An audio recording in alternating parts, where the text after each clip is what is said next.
So hindi basihan sa katotohanan ang pagkamabasa. Dahil kung yan na ang basihan natin, ang dami namang mababasa sa Biblia. Ang Iglesia ni Cristo, mababasa sa Biblia.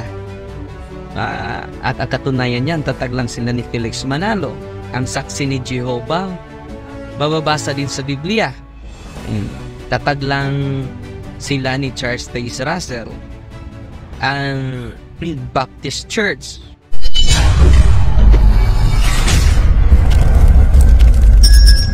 Mga kapatid, magandang umaga sa inyo. May comment, bakit daw gumamit tayo ng verse o version na mababasa ang Iglesia Katolika. At sinabi ko nung kadibati ko si Ramil Parban na wala tayong mababasa, pero ngayon may mababasa na. Unang-una mga kapatid, sinabi ko na kung nakikinig lang sila, hindi pruweba ang pagkamabasa dahil na maging tunay ang simbahan. Yan po ang punto natin. Hindi ang pagkanabasa ang nagkapatunay sa simbahan. So hindi basihan sa katotohanan ang pagkamabasa. Dahil kung yan na ang basihan natin, ang dami namang mababasa sa Biblia. Ang Iglesia ni Cristo, mababasa sa Biblia. At ang katunayan yan, tatag lang sila ni Felix Manalo. Ang saksi ni Jehovah, bababasa din sa Biblia. Tatag lang sila ni Charles Taze Russell. Ang Baptist Church, meron din silang basihan sa Biblia na mababasa ng simbahan. So hindi basihan ang pagkamabasa. Dahil kung ang pagkamabasa lang ng basihan, lahat ay tunay. Di ba? So, ano ba ang makapatunay sa simbahan na tatag ni Kristo? Ang makapatunay sa tunay na simbahan, tunay na iglesia, una, tatag ito ni Kristo. Isan lang talatang gagamitin natin, Mateo 16:18.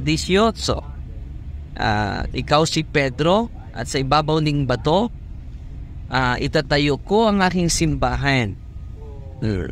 Kahit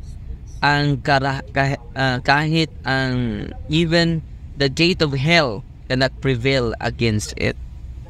Kahit ang impyerno, ang pwersa ng pintuan ng impyerno ay hindi makagiban ito.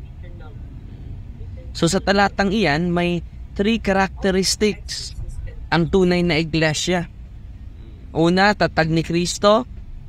Pangalawa, ang unang leader, si Pedro. Pangatlo, hindi magigiba. Hindi mawawala ang simbahan ito. Kung ang simbahan mo ay makapasa sa tatlong karakteristik na ito, yan ang tunay na iglesia.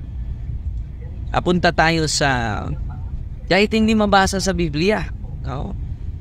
So, bakit nagsasabi tayong merong mabasa? Merong mga version na mababasa na Catholic Church to satisfy your question. It is not about proving that our church is the true church dahil namabasa. Hindi yan ang punto dahil malikot kayo Lagi kayong magtatanong, saan mabasa sa Biblia? Saan mabasa sa Biblia? Litra po litra yan. Sinabayan namin. Yan, merong version na mabasa yung term Catholic Church. Protestant version pa. Diba?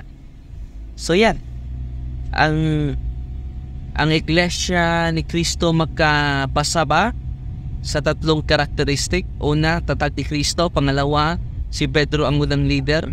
Pangatlo, ay hindi ito mawawala. Unang karakteristik, sino ang nagtatag sa Iglesia ni Cristo? Felix Manalo. Sa first criteria yun lang ay hindi napapasa.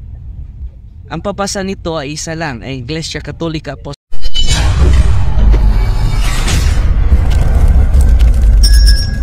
Kapatid, kindly follow the Facebook page and YouTube channel Mr. 721 Catholic po. Marami tayong matutunan na mga magandang bagay. God bless. Magandang araw mga kapatid. Ako po si Earl John Mula. Sakristan po ako ni Father Darwin.